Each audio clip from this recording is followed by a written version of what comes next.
Ian, Chair and Office Boards, thank you so much. Thank you to you. Thank you to all of our Maltese hosts for a very productive ministerial and for being such a strong, successful chair in office. Half a century ago, our countries came together to forge a shared vision for preserving peace and stability in Europe. The group that would eventually become the OSCE agreed that military and economic security are inseparable from, indeed, rooted in, the upholding of fundamental freedoms. 30 years ago, I was with President Clinton in Budapest when the CSCE became the OSCE. And as he said then, we seek to increase the security of all, to erase the old lines without drawing arbitrary new ones, to bolster emerging democracies, and to integrate the nations of Europe into a continent where democracy and free markets know no borders, but where every nation's borders are secure.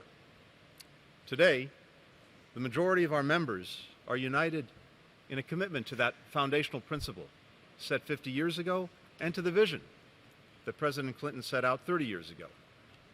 And despite Russia's sustained attempts to violate this institution's spirit and obstruct its work, the OSCE has continued to carry out its vital mission. This year, the OSCE observed more than a dozen elections, including the recent United States election, delivering assessments that remain the gold standard for free and fair contests. In Moldova, the OSCE affirmed a well-administered runoff, despite Russian interference. And now Romanian authorities are uncovering a Russian effort, large in scale and well-funded, to influence the recent presidential election, contrary to OSCE standards. Meanwhile, in Georgia, observers shed light on troubling reports of voter intimidation and efforts by the ruling party to tilt the playing field in its favor.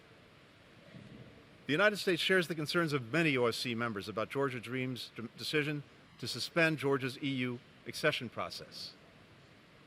This has eerie overtones of 2014.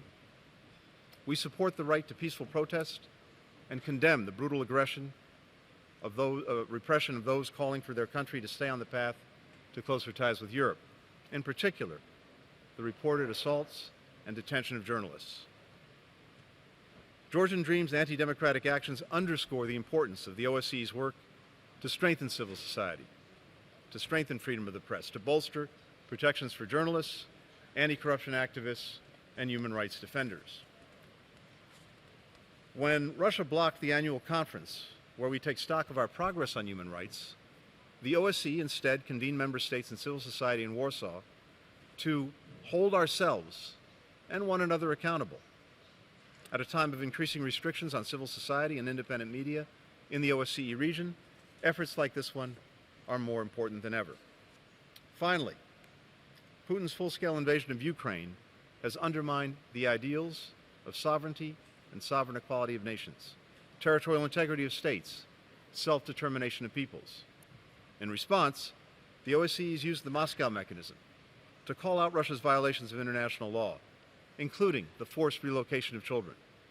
After Russia forced the Special Monitoring Mission to stop reporting from Ukraine's front lines, we stood up the Support Program for Ukraine, which is helping local law enforcement identify abducted children, as well as providing anti-corruption training and whistleblower protection.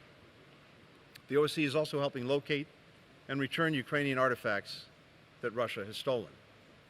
Now, one of our colleagues talked about escalation. He's exactly right. Let's talk about escalation. Let's talk about the introduction of North Korean forces into Europe. Let's talk about the use of intermediate-range ballistic missiles to attack Ukraine. Let's talk about lowering the threshold for the use of nuclear weapons by Russia.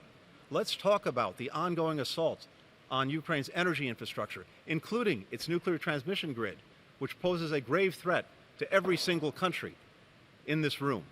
That is escalation. Now, I regret that our colleague, Mr. Lavrov, has left the room, not giving the courtesy to listen to us as we listen to him. And of course, our Russian colleague is very adept at drowning listeners in a tsunami of misinformation. So I won't parse everything that he said, but I will just note two things. First, he speaks of the indivisibility of security. That's right, but it cannot be and must not be a one-way street. Good for Russia but not Ukraine. But let's not fool ourselves, and let's not allow him or anyone else to fool us. This is not about, and has never been about, Russia's security. This is about Mr. Putin's imperial project to erase Ukraine from the map. And don't believe me, don't take me at my word, listen to Mr. Putin's own words. Way back in 2008, at the NATO summit, Putin claimed, and I quote, "Ukraine is not even a state." What is Ukraine? A part of its territory in Eastern Europe, but a significant part, was a gift from us. In 2014, marking the illegal annexation of Crimea, Putin declared that Russians and Ukrainians are, and I quote, "one people." In February 2020, Putin again said in an interview that Ukrainians and Russians are one and the same people, and that Ukrainian national identity was a foreign construction aimed at weakening Russia. In July 2021, in an article, a quasi-academic piece attempting to provide historical justification for the invasion, Putin rejected the idea of a distinct Ukrainian people and nation, and I won't bother to quote from it, but I could at length.